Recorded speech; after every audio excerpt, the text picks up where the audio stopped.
Voici la salle des reptiles de Daffy, une des collections de reptiles les plus incroyables que vous n'ayez jamais vues. Je suis venu ici il y a 4 ans pour vous faire visiter, mais les animaux ont changé, et vous ne croirez pas ce qu'il y a maintenant.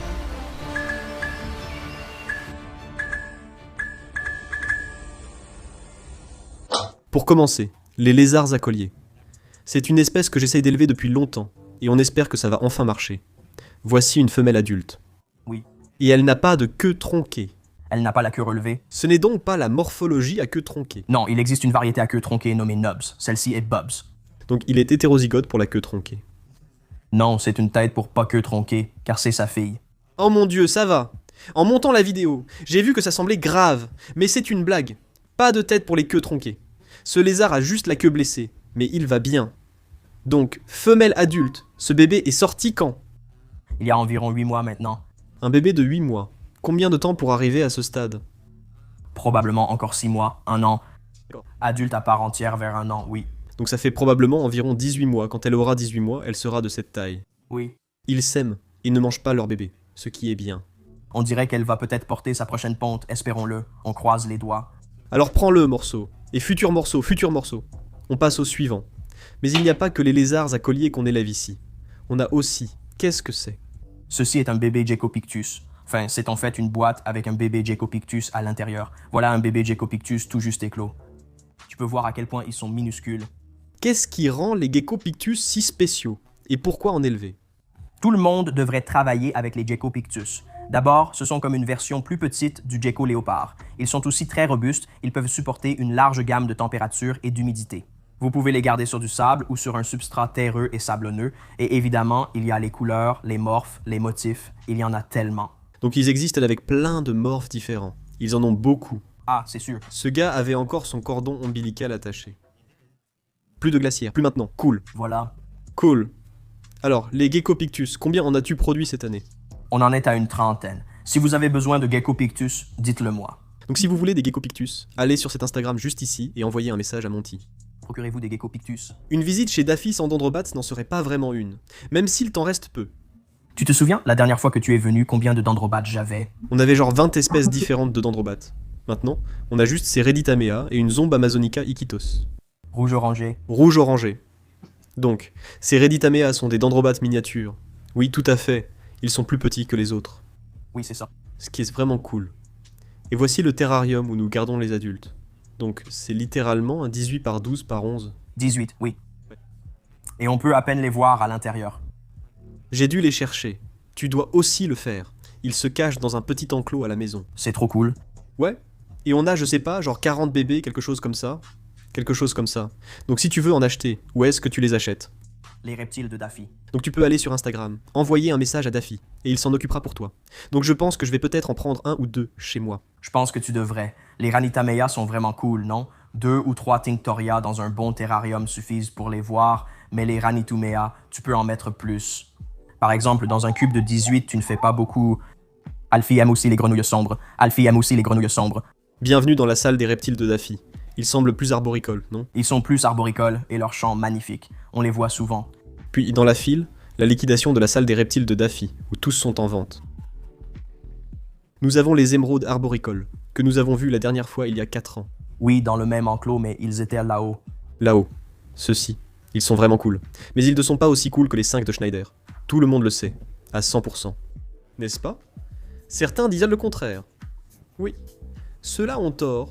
Laissez-le parler des dinosaures. Il ne connaît rien aux 5. Peu importe. Il expliquait scientifiquement comment cultiver la laitue. Et ça fonctionnait mieux que ce que je faisais. Ces gars-là, ce sont vraiment des espèces indonésiennes géniales. On y trouve certains super nains retex, ainsi que d'autres sur les mêmes îles. Ce qui est cool. Assis sur la boîte de Rotix. Et qu'est-ce que tu en penses? Oui, il les monte. Que penses-tu de cette espèce? Regarde, c'est une espèce vraiment cool. Je les appelais sur ma télé, c'est super de les observer. J'ai aussi vu des vidéos de gens les portant sur leurs épaules et courant partout. Les miens ne font pas ça. Les miens ne sont pas une espèce qu'on peut manipuler. Ils sont géniaux. Ils mangent à la pince, mais ils sont trop glissants pour être manipulés. Tu vois ce que je veux dire? Tu ne peux pas les tenir. Tu dois juste les laisser marcher partout sur toi. Si tu cherches une espèce qu'on peut manipuler, ce n'est pas celle-là. Si tu veux quelque chose qui fait une belle espèce de présentation, ils sont parfaits pour ça. Et si tu vis au Canada et que tu veux acheter ces individus précis, où dois-tu aller?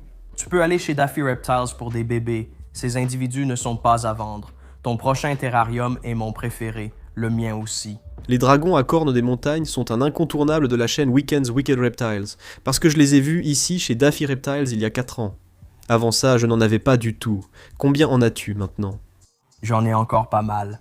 Le nombre d'espèces a un peu diminué. J'en gardais 4, maintenant seulement 2. J'en ai encore beaucoup, et ici, on adore les dragons à cornes des montagnes. Donc, c'est la plus grande espèce. La Natalia est la plus grande espèce. Natalia est la plus grande? Je n'en ai pas. Je dirais que c'est probablement la deuxième plus grande. Donc, c'est la capra. D'accord. Et ensuite, c'est l'Armata. Donc, je pense que Natalia est l'espèce la plus jolie. Oui, malheureusement, aucun de nous ne les a. Oui, ce sont celles avec les jolies têtes rouges et oranges et les cornes folles. Ouais. Donc, les capras sont cool parce qu'elles sont vraiment grandes et elles ne sont pas super flamboyantes dans leur apparence, mais elles sont super tranquilles. Ce sont mes préférés. D'accord. Je trouve aussi leur comportement très divertissant. Ils ont un masque et une souris cool. Les Armata sont mes deuxièmes préférés après Natalia. Ils ont aussi de longues piques folles au-dessus des yeux. L'épidogaster a aussi cela, plus ou moins. Ce sont ceux que j'ai. Ce dont j'ai toujours parlé. Oui, parce que je dis toujours que, si tu veux un dragon à cornes de montagne, il y en a un pour tout le monde. Si tu veux quelque chose de grand, comme une capra, ou si tu veux quelque chose de petit comme une lépidogaster, la différence de taille est énorme. C'est 4 fois la taille d'une zodigaster. Oui, c'est sûr. Celui-ci est un peu entre les deux. Au milieu. Oui. Ils ont aussi de jolis motifs. Celui-ci est un peu brun, mais il peut aussi devenir vert. Les anneaux sur le dos deviennent noirs. Ce sont vraiment de magnifiques animaux aussi. Et évidemment, ils se comportent tous de la même façon. Ils adorent tous l'eau. Ils aiment tous grimper partout. Ils sont tous assez amicaux. Cela me ramène à ton terrarium d'exposition, actuellement éteint, que tu vas m'envoyer. Je t'enverrai de meilleures vidéos de celui-ci. Mon terrarium préféré, simple et super cool. J'aime ces animaux car ils adorent les paludariums. Avoir un animal qui aime l'eau, et qui vit dans les arbres, et tu n'as pas vraiment besoin de beaucoup de surface terrestre. C'est parfait. C'est plutôt parfait. Tu as un mélange de tout. Oui, mais c'est parfait pour des animaux de cette taille. Ce n'est pas idéal si tu as un animal comme un géant. Un lézard caïman? Un lézard des cavernes qui sort pour s'occuper, ou des dragons chinois, des dragons d'eau. Oui. Ou même des dragons d'eau australiens, parce que c'est vraiment galère de les garder. Ceux-là sont parfaits. Si vous voulez un lézard semi-arboricole et semi-aquatique, Et qui ne se cachent pas vraiment. Ils sont toujours en train de s'exposer. Ils sont toujours assis là où vous pouvez les voir. et en mouvement. Et en mouvement, ouais. Et ils mangent vraiment bien aussi. Et la raison pour laquelle l'enclos est éteint, en fait, c'est parce que j'ai dû le vider car nous avons des bébés qui éclosent. Donc peut-être qu'on peut aller les voir. Nous irons les voir aussi. Acanthosora. Arkansas. Cette créature va projeter du sang de ses yeux dans les vôtres. 100%. Donc les lézards cornus se ressemblent beaucoup. C'est un peu la version nord-américaine des diables épineux, à mon avis. D'accord. Ce qui les rend vraiment semblables, c'est ce crâne, pas des excroissances. C'est en fait le crâne. Une partie du crâne. Leur visage et leur crâne sont vraiment fous, très préhistoriques. Ces gars-là existent comme ça, presque intacts, inchangés depuis des centaines de milliers d'années. Et ils sont tellement cool. Voici les choses les plus cool, avec de nombreuses sous-espèces différentes. Voici le lézard cornu géant du Mexique. D'accord.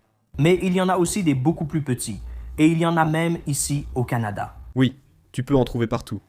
J'en ai même cherché il y a quelques années au parc provincial des dinosaures. On peut les trouver jusqu'en Alberta. Donc, ils peuvent aller depuis l'Alberta jusqu'au Mexique. Il s'appelle Maurice. Alors Maurice, voici un lézard cornu. Et tu ne verras probablement jamais ça sur la chaîne de quelqu'un d'autre.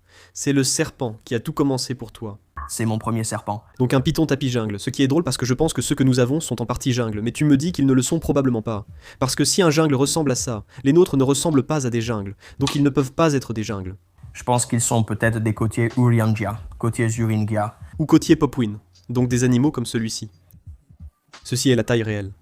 Je le crois, parce que nous avons 5 ou 6 ans maintenant. Ouais, donc c'est un python tapis adulte, qui est évidemment assez petit.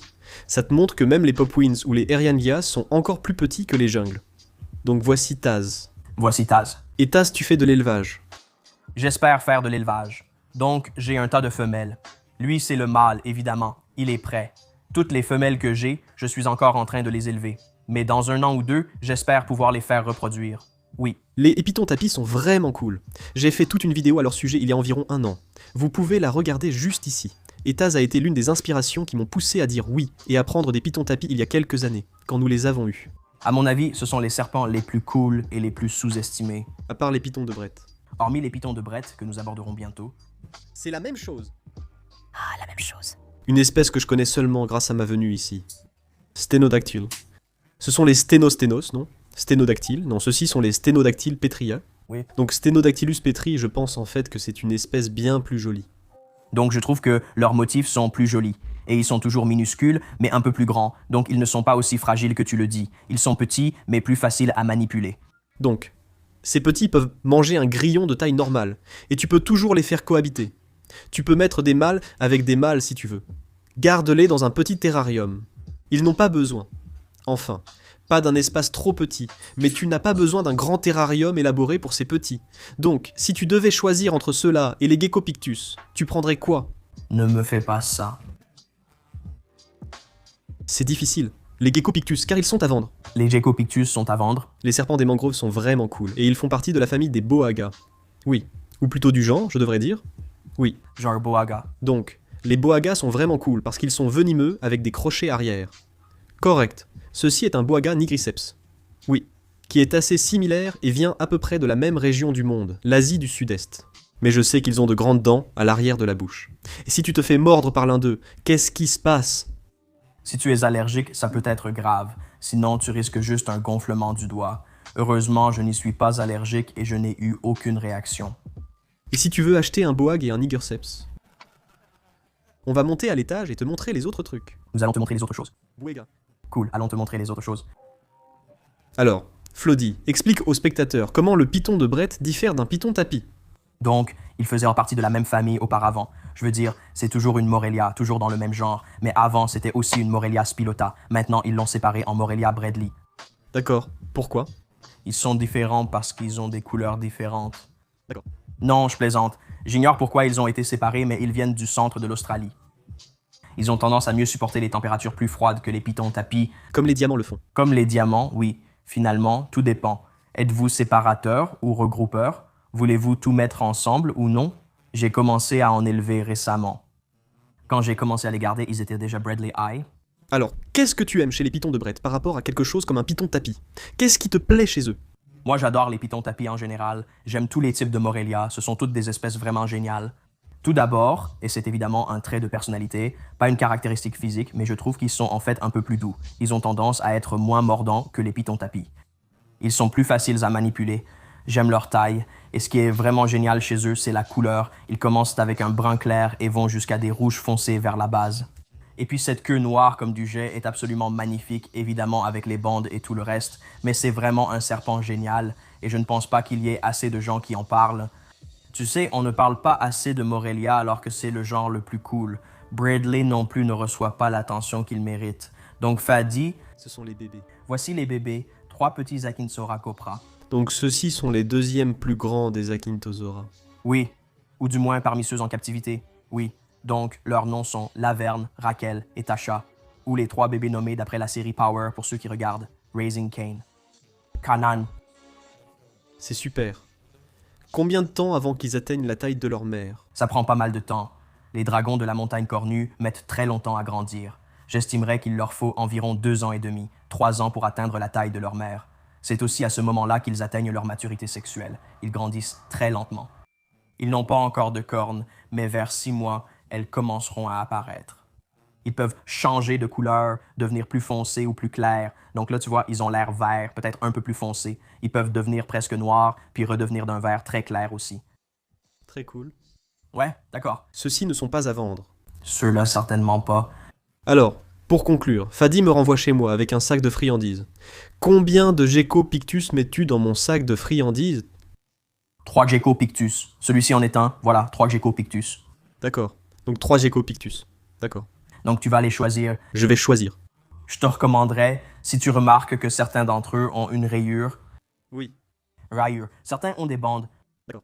Certains d'entre eux sont d'un brun un peu plus clair. D'autres sont d'un brun plus foncé. Et tout cela deviendra évidemment plus intense en vieillissant. Certains aiment les taches et les motifs. Celui-ci est un peu plus grand, donc peut-être celui-là. Celui-là, celui-là, donc celui-ci, celui-là et celui-là. D'accord, tiens ce pouce. Laisse-moi attraper quelque chose rapidement.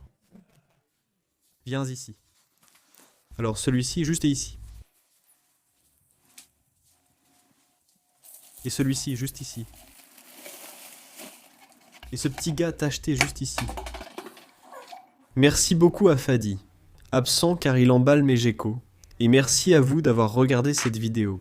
Si vous cherchez à acheter certains de ces animaux, allez contacter Daffy chez Daffy's Reptiles sur Instagram. Il vous fera un très bon prix, une très bonne affaire. Si vous utilisez le code WEEKENDS10 au paiement,